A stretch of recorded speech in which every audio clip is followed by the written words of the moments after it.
Les cas présentés sont réels. Les participants ont choisi une solution rapide, gratuite et finale.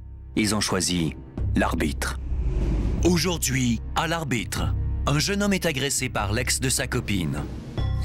J'ai eu la lèvre fendue, puis la gencive, j'avais un trou, j'ai eu 4 points de suture. Ow! Ouais.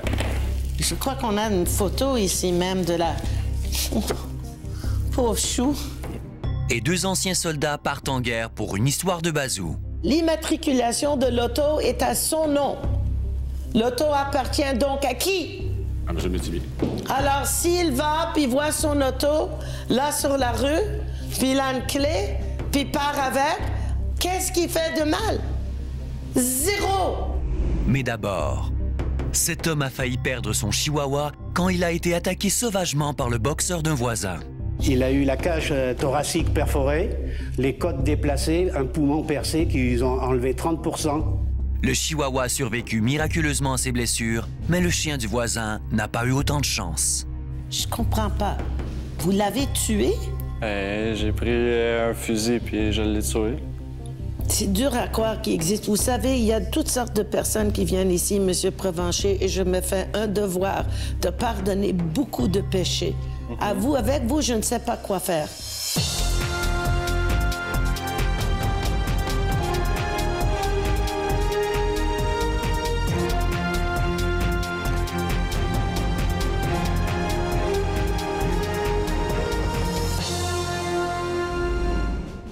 Dans la cause 476-203, le demandeur est Christian Tibulle, de Bécancour.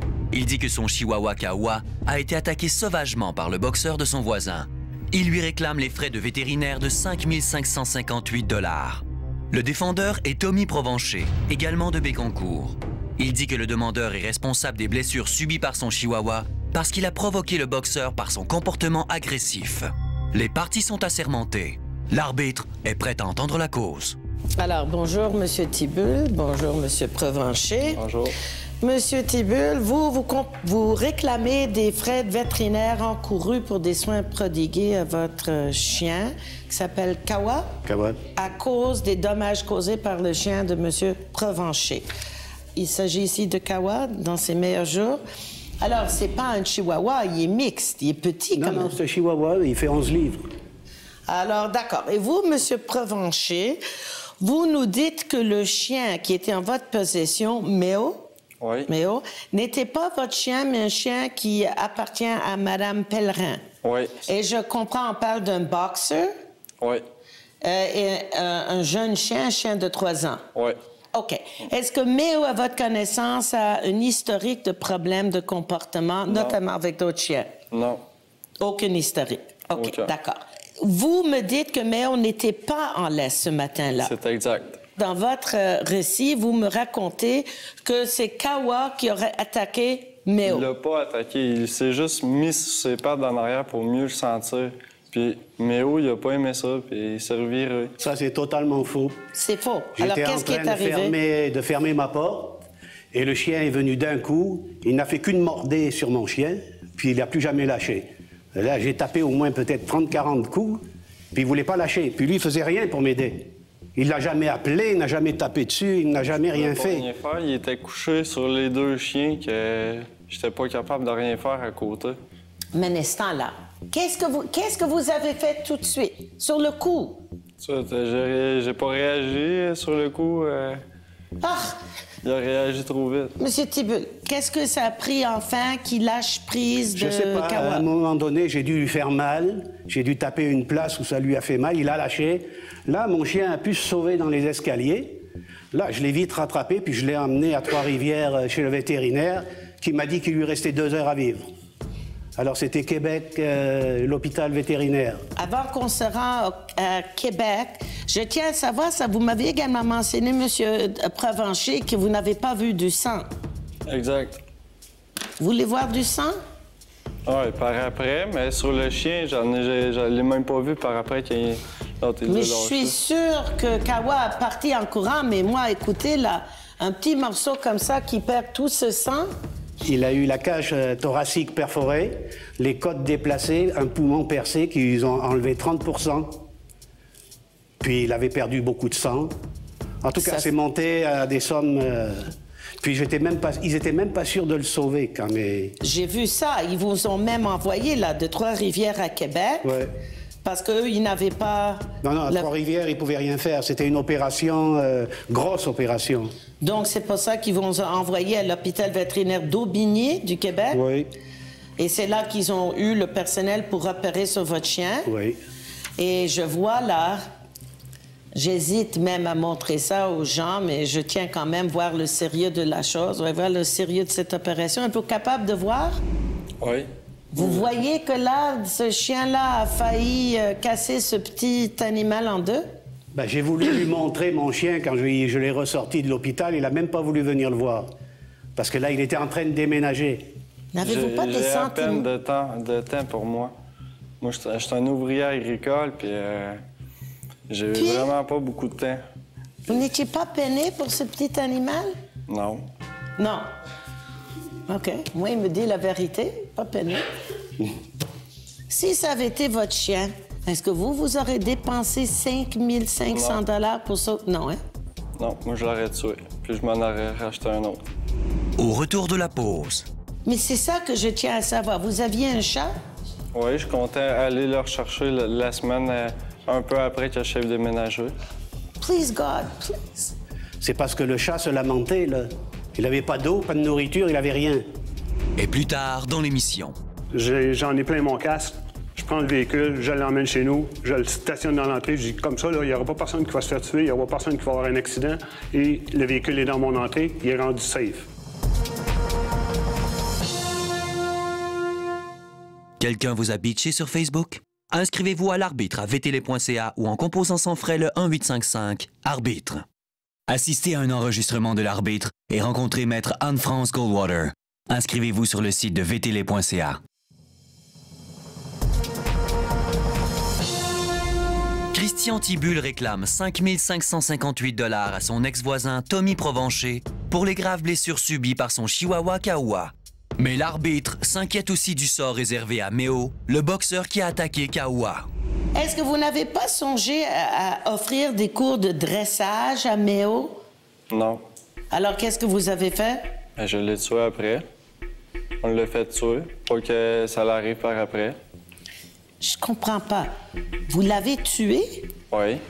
Pourquoi? Ben, vu que c'est un chien qui a mordu pour pas que ça se reproduise. Est-ce que vous êtes au courant? Non. Vous n'êtes pas au courant de ça? Non, j'ai parlé avec sa mère, parce que sa mère était venue chercher, une semaine après son déménagement, elle était venue chercher des meubles. Elle était même pas au courant de l'histoire du chien. Puis il vit chez sa mère. Mais comment se fait-il que votre maman n'était pas au courant de l'histoire de cet événement catastrophique entre Méo et... Je leur parle pas de toutes mes journées puis de tout ce qui m'arrive. Comment vous avez tué Méo? Ben là... Pourquoi vous riez? Ben parce que ça se raconte pas. Pardon? Qu'est-ce que vous avez fait? Ben, j'ai pris un fusil puis je l'ai tué. Est-ce que vous jugez son comportement normal? Oui.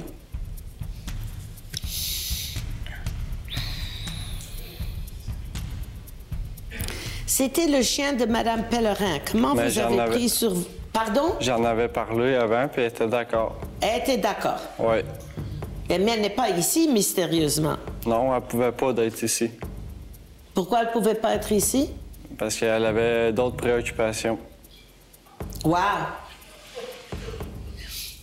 Mais c'est un événement malheureux entre deux bêtes, entre deux animaux. Oui. Je suis certaine que Méo n'a pas vu le tort qu'il a fait, c'est un animal. Et la seule personne qui était fautive, ou les seules personnes, vous et Mme Pellerin, qui ont dit c'est correct de sortir avec un boxer pas en laisse.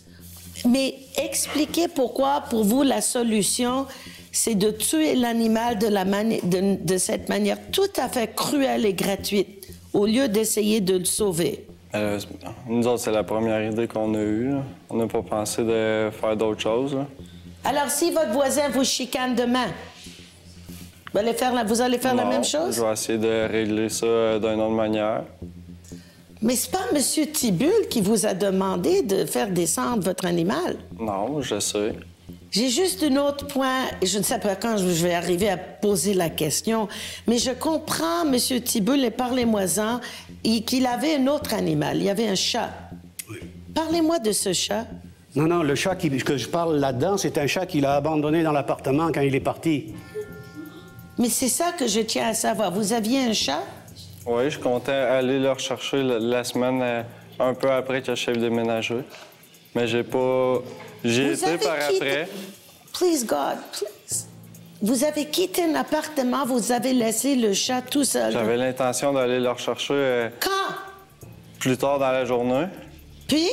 Puis j'ai pas eu le temps d'aller le rechercher parce que le soir, j'ai fini trop tard de travailler. Qu'en est arrivé de ce chat? C'est une voisine qui s'en est occupée.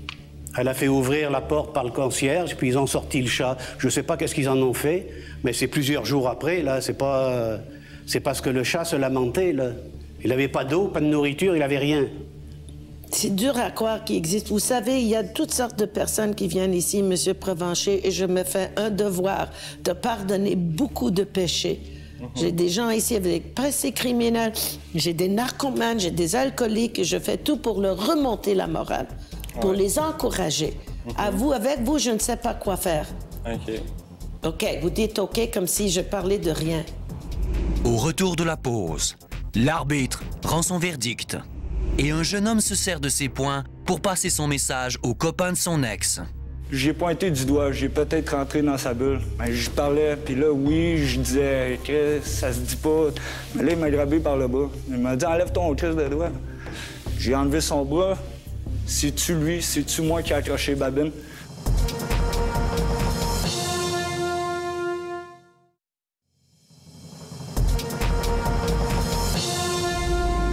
Christian Tibulle a failli perdre son chihuahua Kawa quand ce dernier a été attaqué par le boxeur de son ex-voisin. Il poursuit l'ex-voisin Tommy Provencher pour un montant de 5 558 $. L'arbitre est prêt à rendre son verdict. Monsieur Provencher, je me dois le dire et j'espère qu'on me pardonne pour ce que je vais dire, mais je vous considère, vous, l'animal. Vous êtes l'animal et non ces deux petits animaux qui ont souffert entre vos mains. J'en reviens pas. Verdict en faveur du demandeur. Verdict en faveur du demandeur pour 5 558. Je lève mon chapeau au personnel de l'hôpital vétérinaire de Daubigny au Québec qui ont su sauver la vie de ce petit animal. Alors, de grâce, vous sortez ici intact, une chance qu'il est bien. Je tiens à ce que vous consultiez M. Provencher pour dire le moins, parce que si vous comprenez pas pourquoi je suis en larmes ici, il vous manque un circuit dans le cerveau. Merci, bonjour.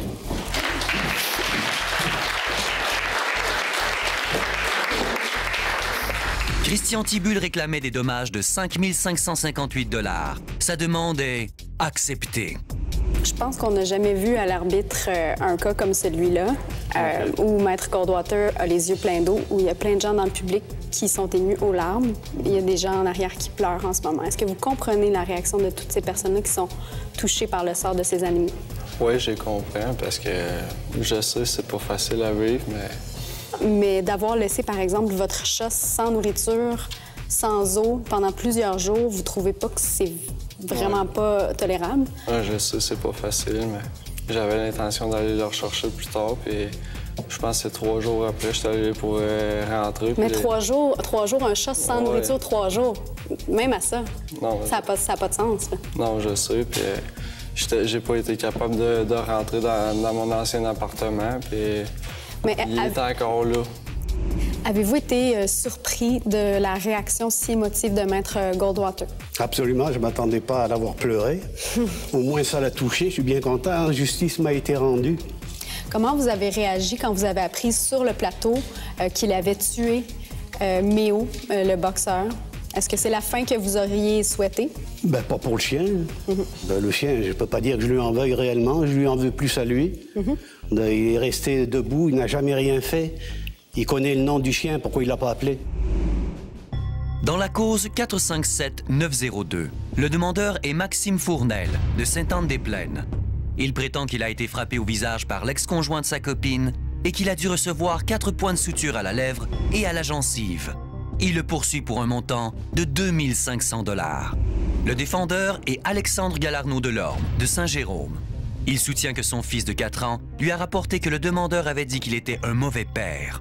Il a confronté le demandeur et le ton a monté, mais il ne se souvient pas d'avoir frappé le demandeur. Les parties sont assermentées. L'arbitre est prêt à entendre la cause. Alors, je comprends que vous, M. Fournel, vous êtes le chum d'Alexandra. Oui, c'est ça. Qui est l'ex-blond de M. Galarneau-Delorme, d'accord? Oui. Excellent. OK. Alexandra et vous, M. Galarneau-Delorme, vous avez un enfant qui s'appelle? Jason Galarneau. Et lui, il a 4 ans et demi aujourd'hui, n'est-ce pas? C'est bien ça. Parfait. Là, vous réclamez, M. Fournel, des dommages et intérêts de M. Galarneau-Delorme parce qu'il y aurait eu un incident et vous aurez frappé. Oui. Alors, vous vous rendez à la porte de chez M. Galarneau-Delorme. Il n'est pas là, il n'y a personne. Oui, c'est ça. Alors, vous allez en face de chez lui, là où habitent ses parents, les grands-parents paternels, n'est-ce pas? Vous sonnez à la porte et c'est là où il est avec Jason. Oui. Okay, moi, je suis dans l'auto pendant ce temps-là. Vous êtes resté dans l'auto, ouais. C'est Alexandra qui a sonné à la porte. Oui, c'est ça. Alors, et Alexandra est là avec vous? Oui, Vous êtes Alexandra? Moi, oui. Venez dans la boîte, s'il vous plaît. Parfait. Vous êtes la maman de Jason? Oui. Pourriez-vous m'expliquer comment se faisait-il le 22 décembre l'année passée que vous étiez obligé d'aller chercher votre garçon et que ce n'était pas le papa qui ramenait son garçon chez vous? Parce que je suis déménagée à Sainte-Anne-des-Plaines et je demeurais plus à Saint-Jérôme. Même quand j'habitais à Saint-Jérôme, je me déplaçais tout le temps pareil, sauf que là, il a perdu son permis. Pourquoi il a perdu son permis? Pour alcool au volant. Alcool au volant.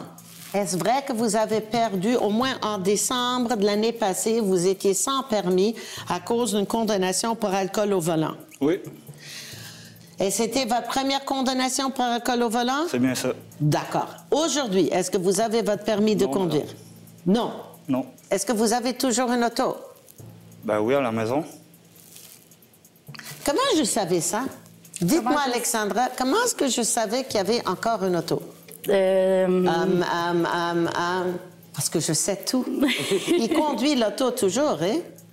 Ça, je pourrais pas vous Est-ce que vous le savez? Non, je ne sais pas plus, il conduit. Vous conduisez l'auto parfois? C'est pas mon auto bleu, mais un autre auto, oui, ils le savaient, ils savent.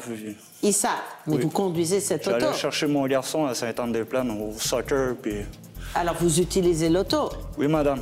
Maître, Maître. sans Sir. permis. Pour voir mon garçon, je l'ai fait, oui. Oh boy!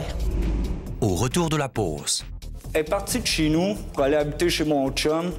Ils ont fait des affaires ensemble. Après ça, lui, il arrive. C'est son nouveau copain. Mais là, tout ça en même temps, là, moi, fuck, c'est quoi, je veux des explications. Pourquoi mon gars voit tout ça? et plus tard dans l'émission. Qu'est-ce que vous avez fait pour vous assurer qu'il y avait, écoutez bien la question, un permis de conduire valable? J'ai absolument rien fait, madame. Qu'avez-vous fait pour vous assurer qu'il y avait une assurance valable? Pas plus, maître. Pas plus. Un voisin vous cause des soucis? Inscrivez-vous à l'arbitre à vtl.ca ou en composant sans frais le 1-855-ARBITRE.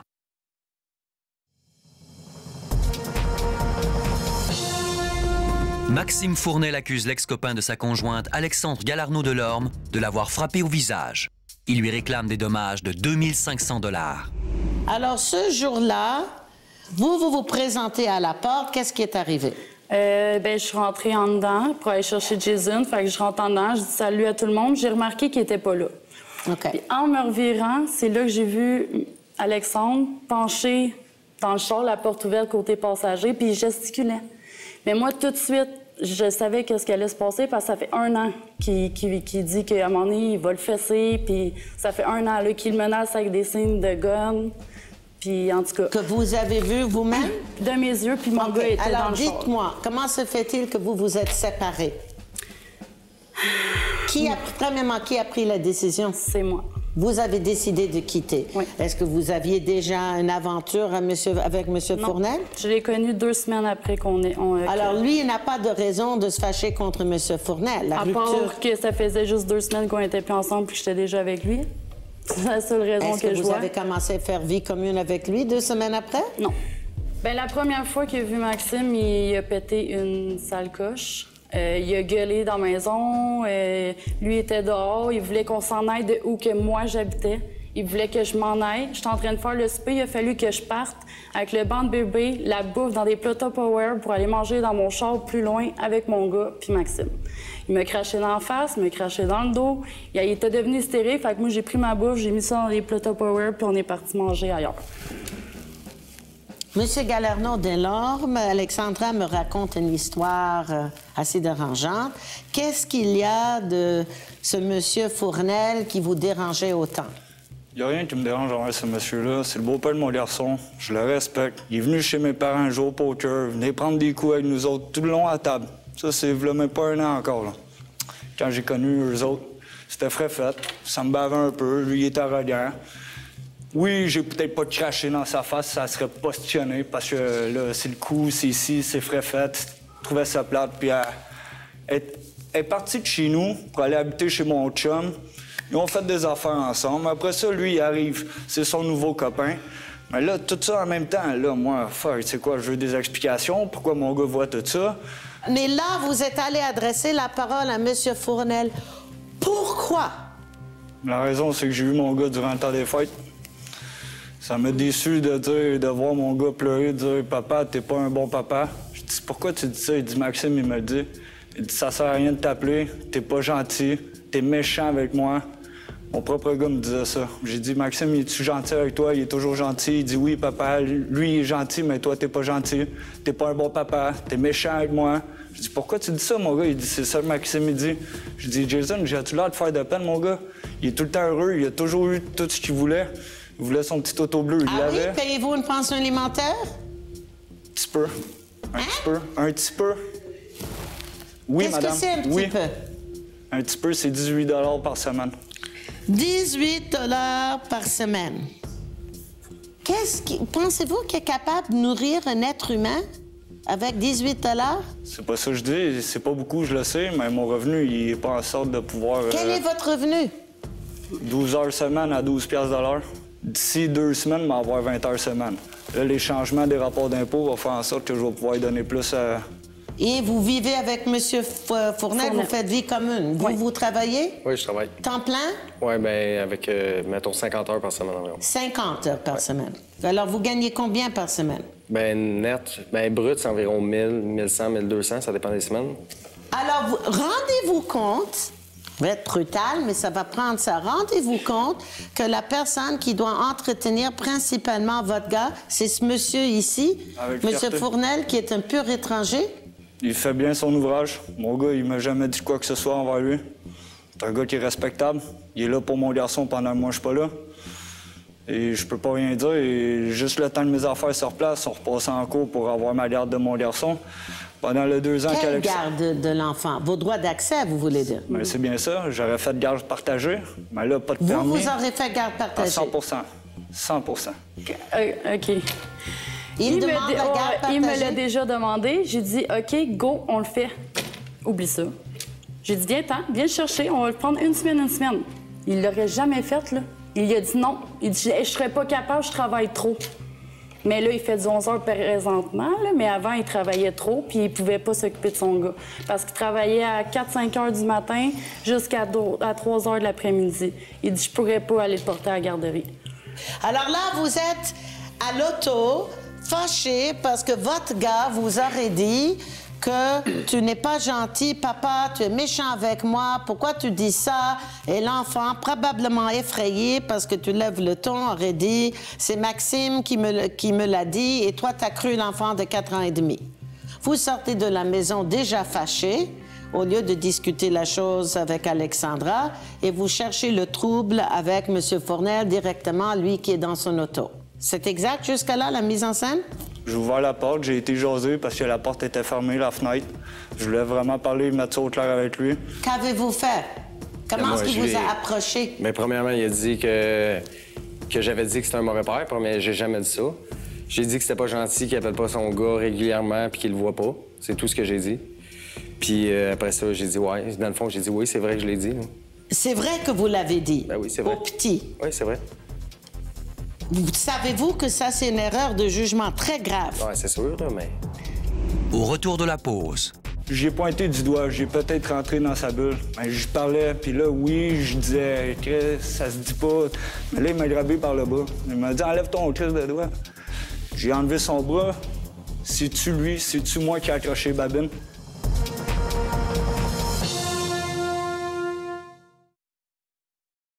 Assistez à un enregistrement de l'arbitre et rencontrez Maître Anne-France Goldwater. Inscrivez-vous sur le site de vtl.ca.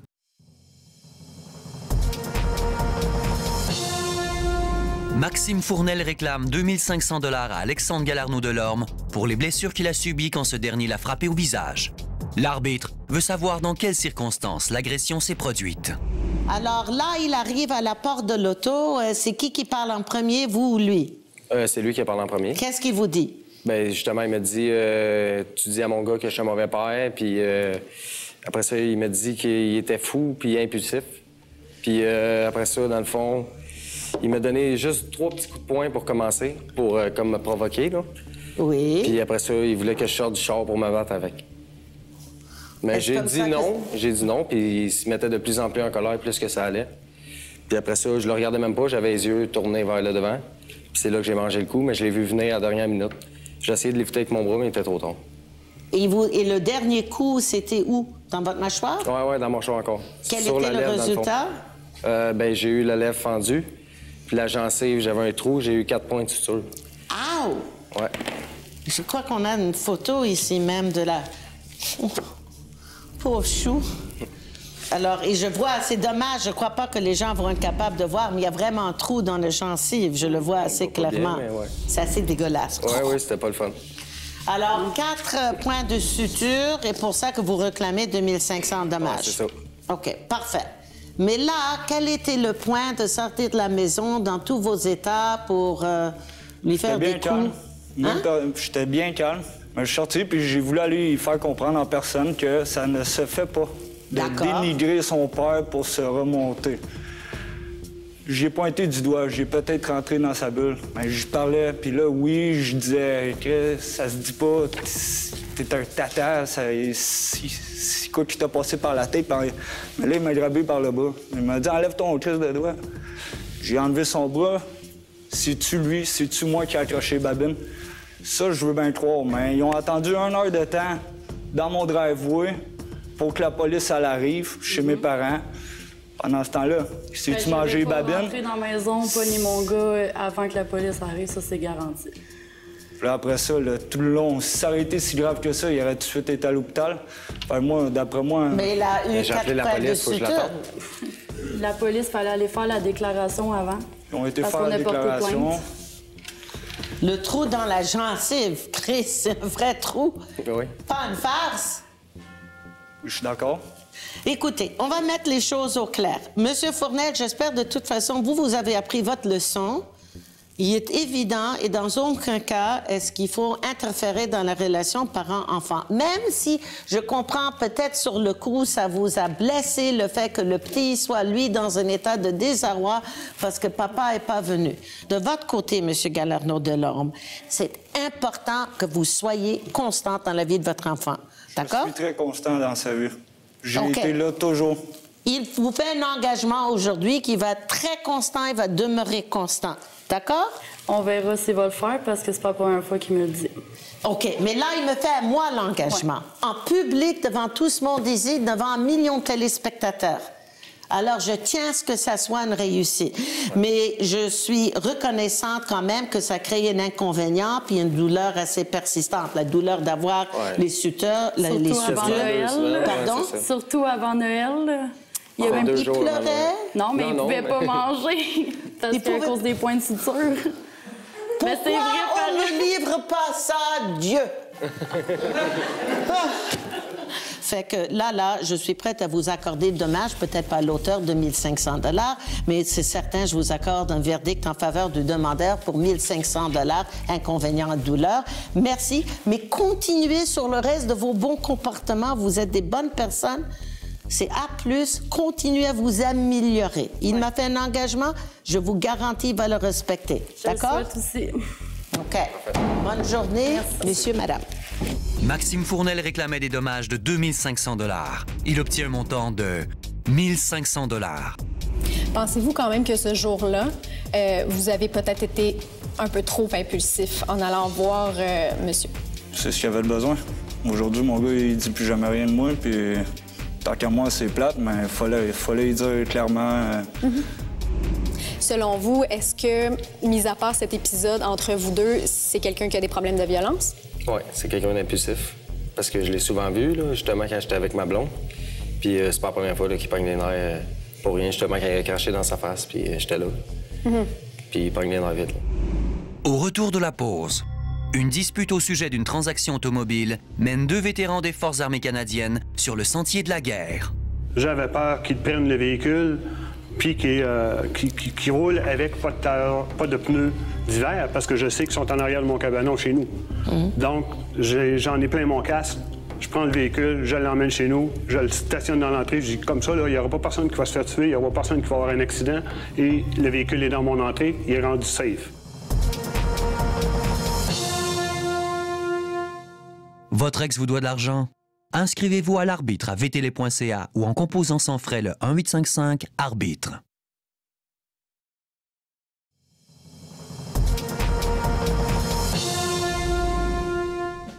Dans la cause 435-672, le demandeur est Alain Roy, de Québec. Il dit qu'il a acheté une voiture d'occasion du défendeur, mais que ce dernier a repris illégalement possession du véhicule. Il réclame le remboursement du montant versé pour l'achat, plus des dommages divers, pour un total de 4016 $. Le défendeur est Alain Métivier, également de Québec. Il soutient qu'il n'a pas eu le choix de récupérer le véhicule parce que le demandeur avait négligé de faire les changements d'immatriculation à la SAQ. Il ajoute que cette histoire lui a causé beaucoup de stress et il réclame des dommages moraux de 7000 $. Les parties sont assermentées.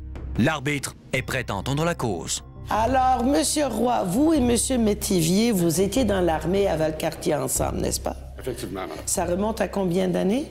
Une vingtaine d'années environ. Est-ce que vous étiez des amis à l'époque ou juste des connaissances? Des connaissances, oui. OK, parfait.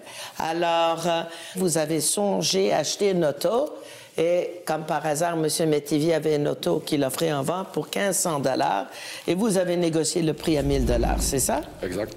OK. Et là, donc, il était supposément pas capable de payer le 1000 $ d'un seul coup et vous lui avez concédé des modalités de paiement, 200 $ chaque 2 semaines. Exactement.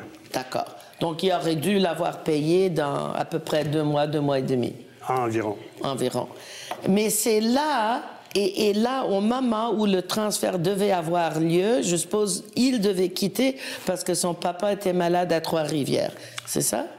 Non, c'était à Québec, sauf que j'étais effectivement souvent à l'hôpital. Donc, là, vous êtes parti avec l'auto sans que vous ayez l'opportunité de transférer l'immatriculation de l'auto, faire le transfert à la SAC. Moi, ce que j'ai fait, j'y étais avec la confiance mutuelle de 2 anciens camarades des Forces armées canadiennes. Il a besoin d'un véhicule, j'en ai un à vendre, il est dans la misère, je vais l'aider. Vas-y, mon homme, va voir, puis, tu sais, fais ce que tu as à faire, puis après ça, un coup que le véhicule va être payé, on s'en va au bureau des véhicules, on n'en parle plus. OK, parce mais... qu'il n'était pas payé.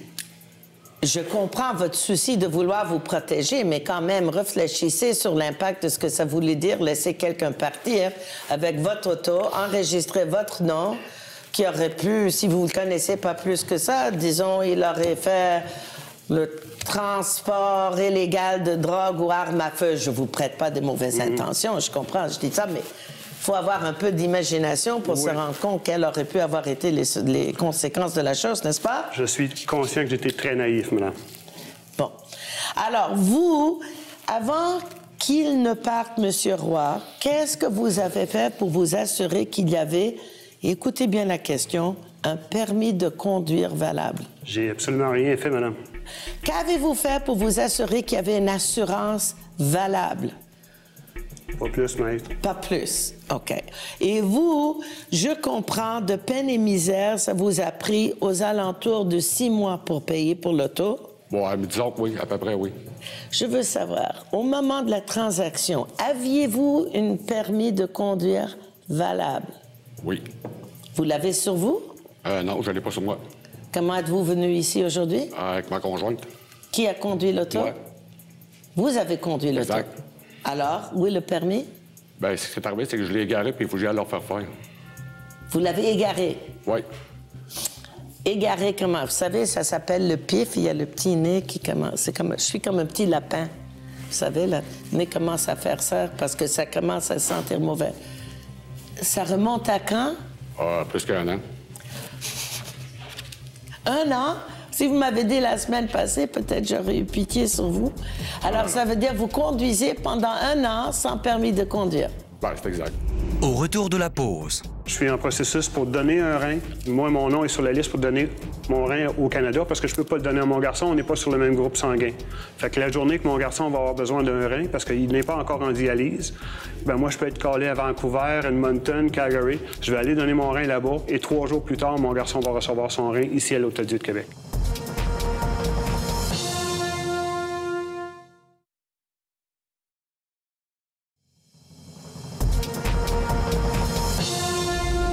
Alain Roy et Alain Métivier, deux vétérans des Forces armées canadiennes, se poursuivent mutuellement à la suite d'une transaction d'automobile qui a avorté. Mais là, je comprends à un moment donné, je me tourne vers vous, M. Métivier, que lorsque M. Roy était à nouveau en défaut pour un de ces fameux versements de 200 $, vous avez offert de reprendre l'auto et de rembourser tout l'argent. Il est arrivé un conflit entre M. Roy et sa conjointe parce qu'il ne demeurait plus à l'adresse que je l'avais connu. Eh bien, c'est vrai ça? Ah oui. Mais ceci étant dit, ici, en effet, après avoir tous ces problèmes de paiement, M. Métivier avait quand même la courtoisie de vous proposer d'annuler la transaction, de remettre votre argent et que vous remettiez le véhicule. Pourquoi vous ne l'avez pas fait? Bien, de toute façon, c'est parce que là, le temps de la neige s'en venait, puis je n'avais besoin. Je travaillais sur la neige, puis là, la neige a débuté assez vite. J'avais besoin d'un véhicule, j'étais séparé. Mais un instant, il y a une question de logique dans ça aussi. J'ai compris, vous me corrigez si je me trompe, M. Métivier. Vous avez offert de lui remettre les 4 pneus d'hiver que vous aviez toujours pour l'auto. Exactement. Puis il n'est jamais venu les chercher. Négatif. Vous n'étiez pas très préoccupé par la neige. C'est parce que j'avais pas grand temps. À un moment donné, quand la neige a commencé, du temps, j'en avais pas beaucoup. Alors là, à un moment donné, vous avez demandé, M. Métivier, à votre conjointe de proposer une réunion à la SAC avec M. Roy, n'est-ce pas? Il est arrivé deux occasions. La première fois, quand on s'est parlé pour aller à la SAC, on a attendu toute l'après-midi dans le bureau des véhicules sans que monsieur ne se présente. Puis là, c'est mon épouse qui a téléphoné. Elle l'a rejointe la première fois et on se donne rendez-vous au bureau des véhicules de Beauport pour 19 h. On a attendu de 19 h aller jusqu'à 20h30 ou 21 h, je ne me souviens pas. C'est jamais présenté à face. Le temps avançait, on approchait du 15 décembre. J'avais peur qu'ils prennent le véhicule puis qu'ils roulent avec pas de pneus d'hiver parce que je sais qu'ils sont en arrière de mon cabanon chez nous. Donc, je m'en vais le rejoindre au logement où il reste, avec sa coloc.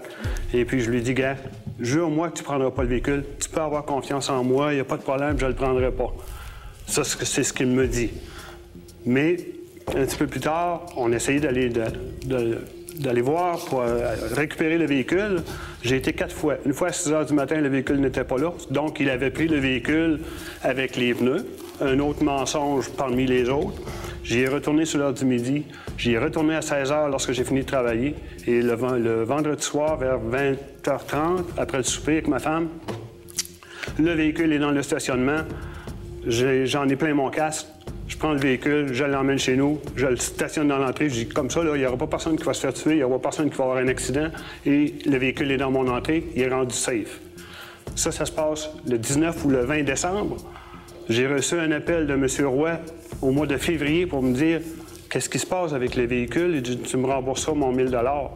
Et vous n'avez rien fait jusqu'au mois de février? Bien, ce qui est arrivé, c'est que là, on était dans une période où il y a eu beaucoup de neige. J'ai réussi à m'organiser. Puis là, à un moment donné, j'ai plus été capable de m'organiser, j'ai perdu mon emploi. J'ai jamais fini la saison. Ça, c'est la faute de qui, selon vous? C'est parce que j'avais plus de véhicule. L'enregistrement, l'immatriculation, on va utiliser le bon français, l'immatriculation de l'auto est à son nom. L'auto appartient donc à qui? À M. Métivier. Alors, s'il va puis voit son auto, là, sur la rue, l'auto qui appartient à lui, puis il a une clé, puis il part avec. Qu'est-ce qui fait de mal? Zéro! Et là, moi, je m'étais posé la question à savoir pourquoi vous avez étiré des paiements pendant tant de temps, sachant que vous aviez en tout temps un emploi, et gardez ce que j'ai trouvé. C'est tout un paquet de contraventions. Vous avez un cas de capacité affaiblie, ivresse au maître. Puis là, dans les autres éléments de votre dossier, il y a conduite sous sanction. Alors, votre réclamation manifestement rejetée. Moi, je savais, vous aviez pleinement l'argent de payer. Vous avez étiré les paiements à tout le processus pour pouvoir avoir son auto, conduire son auto sans permis, parce que vous n'aviez pas droit à un permis, il est évident. Monsieur Métivier, oui, madame. Vous avez une demande reconventionnelle, c'est-à-dire votre propre demande pour des dommages moraux. Alors, je tiens à savoir, vous nous décrivez que vous souffrez de syndrome de stress post-traumatique. Pouvez-vous nous décrire de quoi il s'agit? J'ai des pertes de mémoire et de l'anxiété. Et vous dites aussi que vous avez développé une hypertension pendant cette période que vous attribuez à cette situation-là. Les 27 ans que j'ai fait dans les Forces armées canadiennes, il n'y a jamais eu de problème de pression. Il arrive l'épisode de vente de véhicules, que ça niaise et que ça niaise et que ça niaise, comme vous avez entendu. C'est-tu dû à ça? Je peux pas le garantir à 100 %. Ce que je sais, c'est que j'en avais pas avant. Je comprends ce qui rend la situation particulièrement pénible, c'est que vous attendez subir une greffe rénale pour c'est pas moi votre qui fils. C'est ça. Mais vous le subissez aussi en donnant l'organe. C'est ça, exactement. Je suis en processus pour donner un rein. À qui? C'est des donneurs croisés, pan-canadiens. Moi, mon nom est sur la liste pour donner mon rein au Canada parce que je peux pas le donner à mon garçon. On n'est pas sur le même groupe sanguin. Fait que la journée que mon garçon va avoir besoin d'un rein, parce qu'il n'est pas encore en dialyse, ben moi, je peux être collé à Vancouver, Edmonton, Calgary. Je vais aller donner mon rein là-bas et 3 jours plus tard, mon garçon va recevoir son rein ici à l'Hôtel-Dieu de Québec. Exactement. Alors, le fait d'avoir commencé cette hypertension-là vous a empêché d'être un donneur à qui que ce soit. Ça a retardé le processus. OK. Je vais vous expliquer quelque chose, Monsieur Roy. Vous avez créé une situation extrêmement anxiogène pour Monsieur Métivier. Vous avez fait ça sciemment, Monsieur Roy, parce que vous saviez pertinemment, et vous avez caché ce fait de M. Métivier, que vous n'aviez pas de permis valable et que vous ne pourrez pas obtenir un permis valable. Et à un certain point, je dois vous dire, ça prend du culot de venir ici demander votre argent de retour lorsque vous savez que vous êtes dans le tort, n'est-ce pas?